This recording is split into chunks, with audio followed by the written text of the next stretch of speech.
God showed him the future, and every vision was worse than the last. Stop it, Lord! Stop! He was only a shepherd from Judah.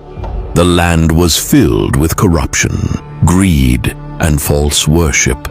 But one day, God called on him and told him to warn the people for their wrongdoings.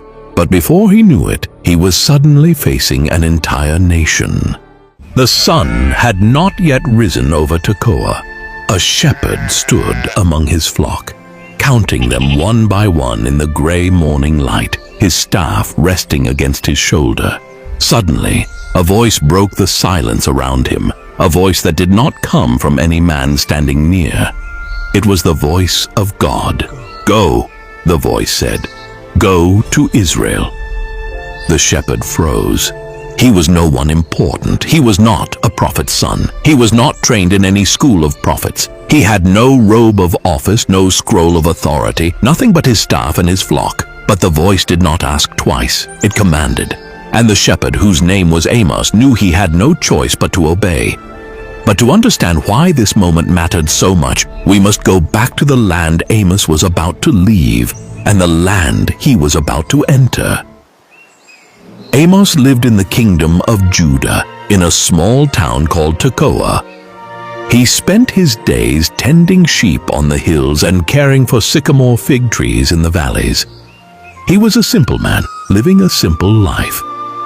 But far to the north, in the kingdom of Israel, things were very different. Israel had become wealthy. Under King Jeroboam II, trade flourished, cities grew, and the rich built themselves beautiful houses. But underneath all that gold and comfort, something was rotting. The poor were being crushed. Judges took bribes. Merchants cheated with false scales. And worst of all, the people had twisted their worship of God, mixing it with golden calves that an earlier king had set up in a city called Bethel. They thought they were still serving the Lord. They were not. Amos rose before dawn the next day. He wrapped his cloak around his shoulders, took up his shepherd's staff, and looked one last time at his sheep grazing on the hills of Tekoa. Then he turned north and began to walk. But what he didn't know was that before he returned home, he would stand alone against an entire nation. He walked for many miles, through the dry hills of Judah, past small villages, until the land began to change beneath his feet. The roads grew busier. Merchants passed him with carts full of grain. Amos stood still for a moment, watching it all, before he raised his voice so that those nearby could hear him. Hear this word, you cows of Bashan. The Lord God has sworn by his holiness that days are coming upon you. You will be taken away with hooks. People turned to look. A stranger, dressed like a shepherd, was speaking as though he carried the authority of God. Amos began to speak of the nations surrounding Israel. He spoke of Damascus and how fire would fall upon it for its cruelty. He spoke of Gaza and of Tyre and of Edom and of Ammon and of Moab, naming their sins one after another. The crowd nodded along. Yes, they thought, those nations deserve judgment.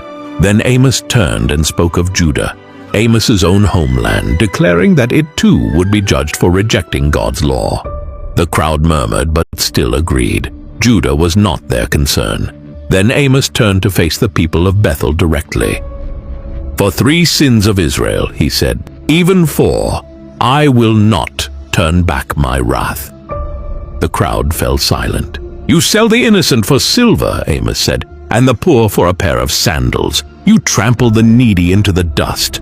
Father and son lie with the same woman, defiling my holy name. You lie on garments taken in pledge beside every altar and drink wine bought with fines wrongly collected. A merchant in the crowd clenched his fists. A priest standing near the altar looked away. No one had ever spoken to them this way inside the gates of Bethel. Amos did not stop there. In the days that followed, he walked through the streets and the marketplaces, watching how the wealthy lived. He saw men reclining on beds carved with ivory, drinking wine from large bowls while musicians played for them. Just beyond their walls in the alleys, the poor lay hungry. Amos stood at the edge of the market one afternoon and spoke again. "Woe to you who lie on beds of ivory," he said, "who eat the fattest lambs and drink the finest wine, while the poor of this land are crushed beneath your feet. The Lord has sworn the time is coming when you will be carried away." He looked toward a group of wealthy women standing near the well, dressed in fine linen, calling for their servants to bring them more wine. Amos lifted his hand toward them. Hear this, you cows of